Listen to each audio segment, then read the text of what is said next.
Alright, it's about time I put my impressions on Infinite's campaign. I'm around 11-ish hours into it, and I'm getting close to finishing the main missions basically. And I think the next time I play Infinite, I might just soldier on and try to like finish the entire thing if I can. I've been doing like side missions here and there too, so if you're wondering how I'm playing the campaign, whether I'm rushing it or I'm taking my time, I'm definitely taking my time and just exploring and all of that stuff. So let's get into the topic. I'll start off with the story, and it's very brief. Basically, the game kind of acts like Halo 5 never happened, and it's entirely a mystery story as you play through it. You do get some clues bit by bit as you play through the main missions, but I never felt like I was too attached to the story, to be honest. I feel like there's not a real sense of progression to the story until you probably get close to the mid-game. But even by then, I kind of found myself not being too invested in the story. It honestly feels like the game just wants to tell a mystery story while not giving the player any sort of like answers to really glue the player's interest into the story, so you can keep on playing through the campaign and see how like the story progresses. Basically, I feel like the story was never my truest incentive to encourage me to play through the campaign.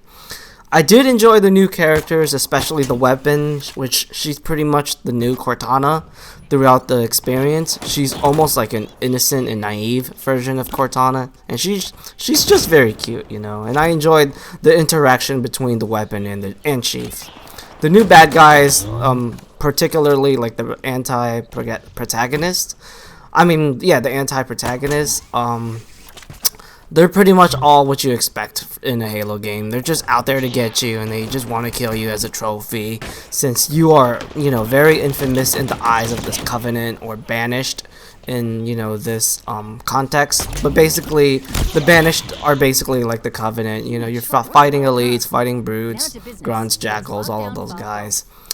And there's also like the other guy who's like the Pelican driver. I'm not sure how I feel about him. I feel like he doesn't really need to exist, since I never found his purpose towards the game's story, really, other than like being your Pelican driver, pretty much. Now let's talk about the big portion of this campaign, the gameplay, the design, and the mechanics. I can definitely say that this Halo campaign is some of the best I've played recently. It's miles ahead better than 4 and 5. And I'm sure my opinion won't change even if I end up beating the game, and let me tell you why. I absolutely missed the days when Halo used to have an emphasis on exploration, because that was an important thing in the original game, and it hasn't had this much emphasis on exploration since ODST. Once you get to the open world stuff, that's where the game truly shines, and I love how the open world aspect is pretty much the second level from the original game on massive amount of steroids. That means you'll be getting into a lot of gunfights, whether they're close quarters, mid-range encounters, long-range encounters. You have vehicular combat, you have exploration, and exploration is so important in this game because you can actually upgrade the Chief's abilities, like having more damage reduction, or having more quality of life to your abilities, like the grappling hook or thrusters. Since this is an open world game, you have many ways to engage your encounters, or basically like the banished outposts that's on the map. You have your side missions, which reward you for valor points, and basically the more valor you get, the more stuff you can unlock at your personal little bases, which acts like a checkpoint system for the open world gameplay. Basically, these bases you acquire are always swarmed by the banished, and you have to kill all of them. To basically take control over them, and once you take control over them, you can easily use this to call in vehicles or weapons for your disposal. These bases are very important to the game, and even though they're optional, but I really think they're kind of like mandatory to do, because they can really just make progression a lot more smoother, and it's just so nice to have access to them at the end of the day. But there are other kinds of side missions you can do. You can either do these like saving Marines type of missions. There's also these banished outposts And every time you go to these banished outposts, it turns into a classic Halo encounter where you're fighting tons of aliens. You got a wide range of weapons that are placed on the arena. Sometimes there are vehicles, and these kind of side missions generally reward you a lot of valor points since they are more time consuming to do and definitely more challenging. I've noticed the optional banished outposts I engage always seems balanced, even if you might not have like the ideal weapons as you go into them. If you explore the arena, there's always going to be that one weapon you need to get the job done. You also have optional missions where you can get weapon variants and you can spawn them at your base. But from my experience, at least like the ones that I've seen so far, they're really not worth it. But so far, I didn't invest much, into it because like I said, a lot of because when you see like the information of like these missions, they do kind of tell you like what kind of weapon you'll get for your reward, and so far I haven't really like done much of them. Like I think some of like the ones that I've found are like the ones where you can get like a better energy sword, a better what is it, the hammer or something, like a lot of like the weapons that I really don't feel like I need to have. The main missions are actually similar to the side missions, but instead of destroying some object to get more valor, you're destroying objects to progress through the story. And there are also some hidden potential upgrades that you can find as you explore through the levels. And you can also find like hidden upgrades from the optional missions too. So exploration is very much embraced in this game without a doubt, and that is awesome. I absolutely love how this Halo, campaign is absolutely obsessed with exploration, which is something that was like key to the first game and one of the things that made the first game so great. The main missions seem to be more linear once you get to the interior based levels, but I didn't mind it because I think it's a welcoming thing just to change up the pace from the open world gameplay. I'm playing it on Legendary difficulty. Legendary is fun, and I think it's fairly balanced for the most part. My only real complaint is I don't like how the turrets are like snipers. They can literally snipe you across the map, which is dumb. And it seems like the brute chieftains are much more bullet spongier than ever. Like some of them I encounter, I was shocked by how much damage they can take, The turrets are also a problem on the dropships, where sometimes you're in the heat of battle and a dropship will spawn in out of nowhere and you will get completely sniped by the turret, and it always feels real cheap when that happens. Like you'll just die and you'll be like, really? There's quite a bit of Jackal snipers in this game. I think this game might have more like Jackal snipers than Halo 2 does, mainly because it's open world and you are gonna have to like try to scout for them, because if you don't find like where the Jackal snipers are, they can definitely kill you and you're back to like your checkpoint. And like I said, it is kind of like annoying because you're such an easy target and they do insane amount of damage, but these snipers, they're definitely more balanced than like the Halo 2 Jackal snipers, which let's be honest here, the Halo 2 Jackal snipers on Legendary, they were never really fun to fight, and they were always like one of the worst enemies in the Halo series in terms of like the balance. From my experience, sometimes you can kind of like survive if there's like a Jackal sniper that has like his laser on you. Like sometimes you might be able to get lucky and manage to survive, because I did have a couple situations where I didn't realize there was like a sniper at like a certain angle and I still managed to survive.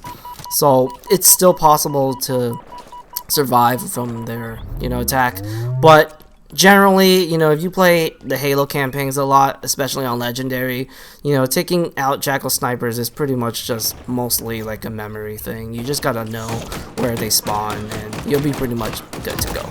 I pretty much walked through a lot of the standard encounters in this game by just using a lot of like Halo common sense. I do die here and there when I don't realize there's a Jackal sniper or like a rocket brute, but once I know it, it's not that bad and I pretty much beat it, the next try. Legendary isn't too bad on Infinite. Most of the difficulty comes from the boss fights, but once you understand their attack patterns and AI behavior, you can pretty much beat them convincingly.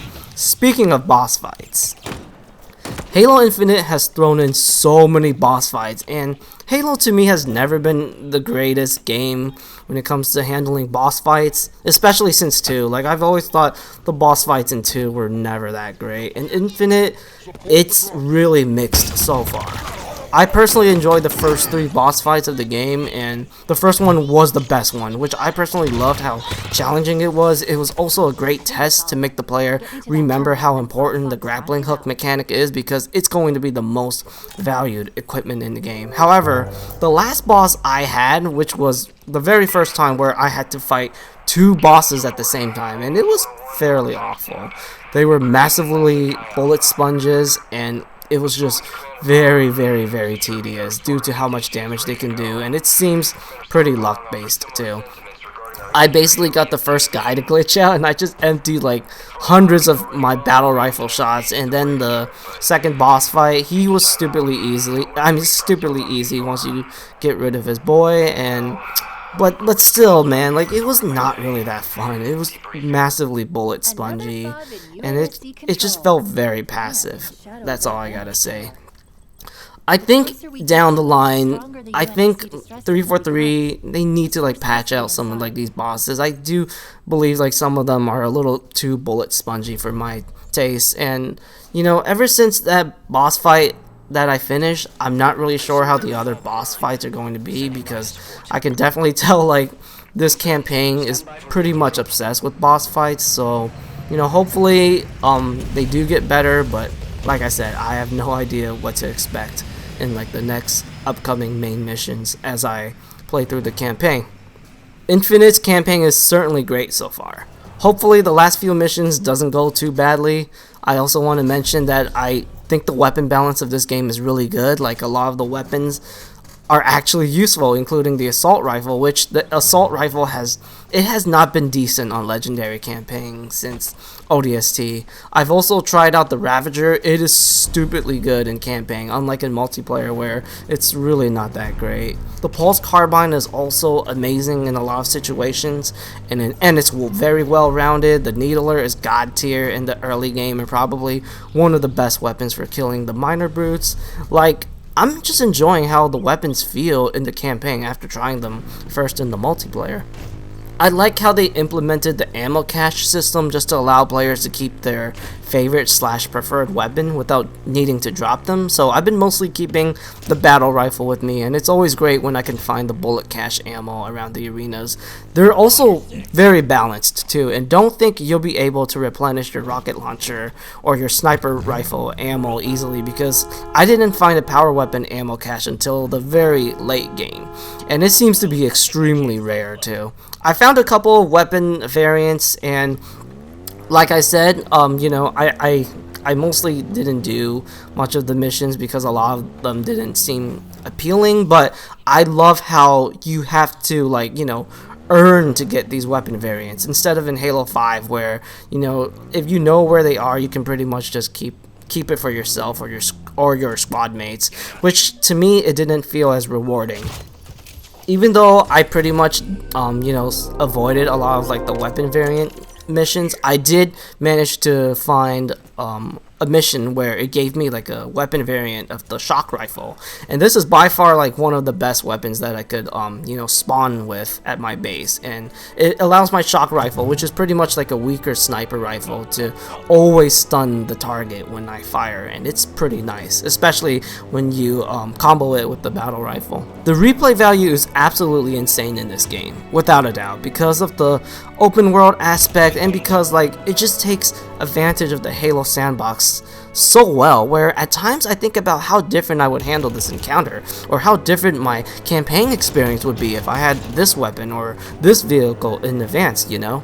I do think this is an interesting way to reinvent the Halo campaign experience, and while I can totally understand the criticism from other players, like, I hear people saying it's repetitive, and I totally get that. Like, I am starting to get a little tired of the game, and there doesn't seem to be anything to change up the pacing. It's just constant action and action all over at this stage of the game, and some of these fights do feel fairly samey too. But this game is certainly a lot of fun, and I do think this is the right direction after Halo 5's campaign. I do have an incentive of wanting to come back and play through this campaign again. So that kind of tells you, like, you know, how my enjoyment level is with this game's campaign. And I want to see how different it's going to be with having knowledge from the first playthrough. And that's it for my impressions. You know, I hope you guys enjoyed the video, and I would say if you're looking for a solid single player FPS campaign, give Halo Infinite a shot. I think this is definitely one of like the better Halo campaigns for sure. I don't know if I would say like it's game of the year material. I definitely would not put it in the same league of Halo 1. I mean, Halo 1 will forever be my all-time favorite Halo game in general because it was so groundbreaking for its time, and it was just really like, you know, its own game at that time. There was nothing similar to it. So you know, Halo 1 is just too special to me. But I still think Infinite's campaign is really cool, and I think Infinite is definitely a great Halo game, you know, because I enjoyed the multiplayer, and it seems like the campaign is also going to be just as good. Alright, that's it for the video, and thank you for watching, everyone.